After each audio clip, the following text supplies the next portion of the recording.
السلام علیکم ورحمۃ اللہ وبرکاتہ۔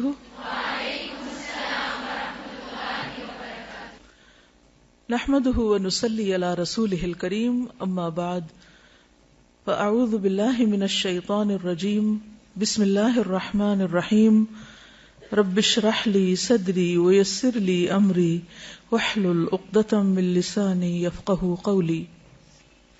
ماہ سفر اور توہمات۔ سفر کا مہینہ، سفر قمری کیلنڈر کا یعنی چاند کا دوسرا مہینہ ہے، جس کے حوالے سے لوگوں میں بہت سی غلط فہمیاں پائی جاتی ہیں۔ ایک طرف اس کے ساتھ بہت سی توہمات اور بدشگونیاں وابستہ کر لی گئی ہیں، اور دوسری طرف ان کے خود ساختہ حل بھی تلاش کر لیے گئے ہیں۔ مثلاً اس مہینے میں شادی نہ کرنا، چنے ابال کر محلے میں بانٹنا کہ ہماری بلائیں دوسروں کی طرف چلی جائیں، آٹے کی 365 گولیاں بنا کر تالابوں میں ڈالنا تاکہ بلائیں ٹل جائیں اور رزق میں ترقی ہو، 311 یا زیادہ بار سورۃ مزمل کا پڑھنا، اس مہینے کو مردوں پہ بھاری سمجھنا، اور اس کی 13 تاریخ کو منحوس سمجھنا، جس کو 13 تیزی بھی کہا جاتا ہے۔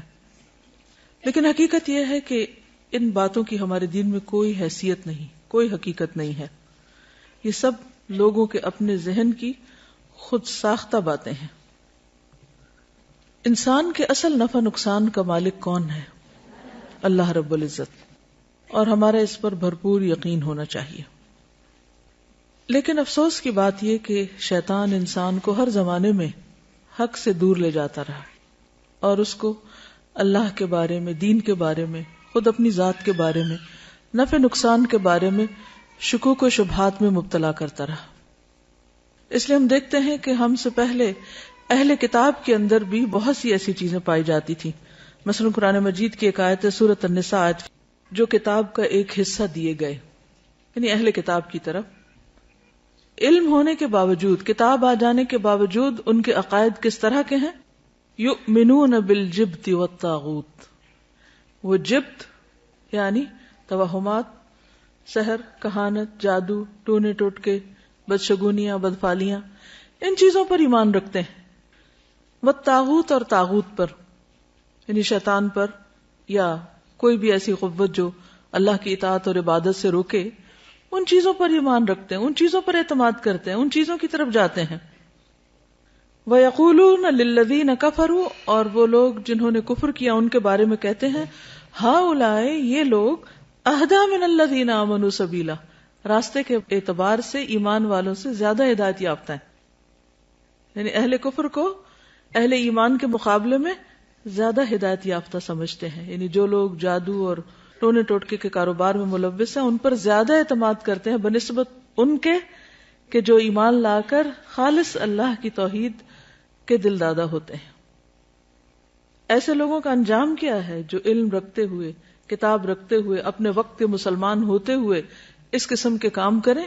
فرمایا اولئک الذین لعنہم اللہ، جو لوگ جبت پر ایمان لائیں اور یہ سب کام کریں، ان لوگوں پر اللہ نے لعنت کی ہے۔ یہ کوئی معمولی بات نہیں ہے۔ ومن یلعن اللہ، اور جس پر اللہ لعنت کر دے، فلن تجد لہ نصیرا، اس کے لیے تو تم ہرگز کوئی بھی مددگار نہ پاؤ گی، ان کی کوئی مدد نہیں کر سکتا۔ اس لیے بے حد ضروری ہے کہ ہم سب اس معاملے میں بہت احتیاط برتیں۔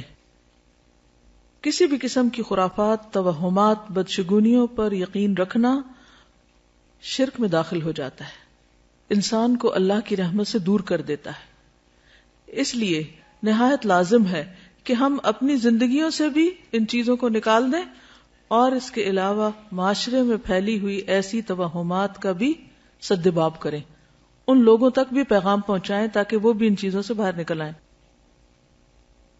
سفر کا مہینہ عام مہینوں کی طرح ایک مہینہ ہے۔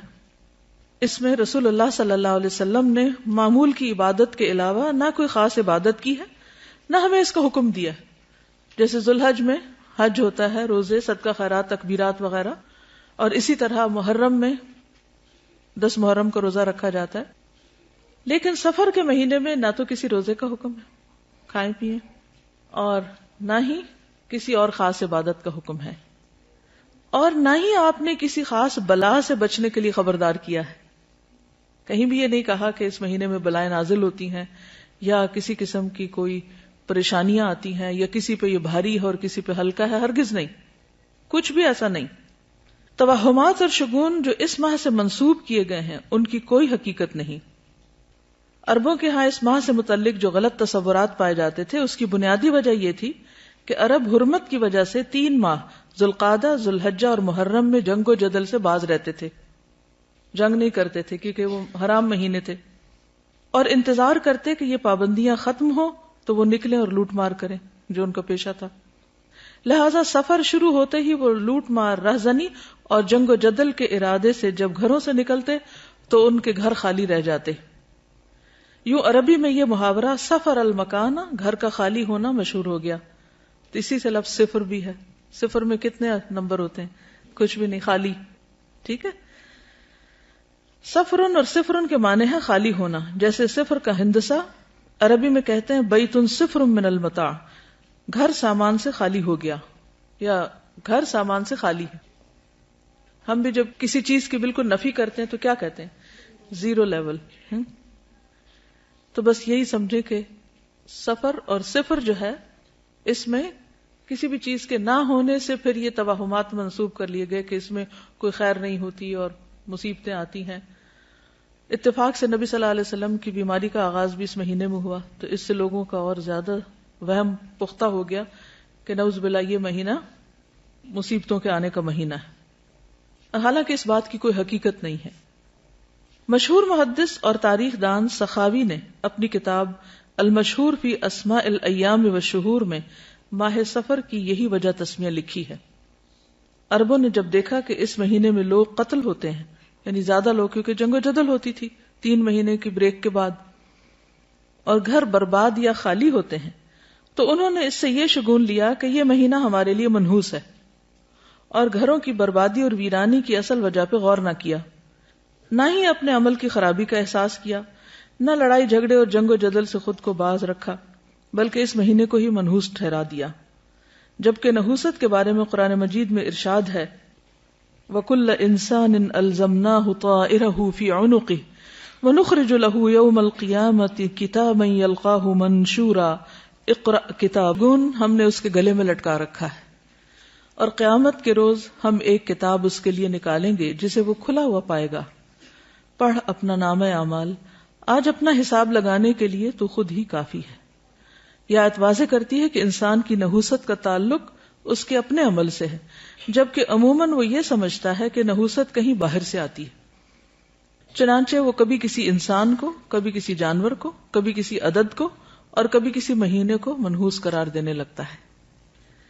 عربی میں نحوست کے لیے لفظ طیرہ استعمال ہوتا ہے جو طیرن سے ہے، جس کے معنی ہے پرندہ. عرب چونکہ پرندے کے اڑانے سے فال لیتے تھے اس لیے طائر بدفالی کے لیے استعمال ہونے لگا، یعنی برا شگون، بیڈ اومن.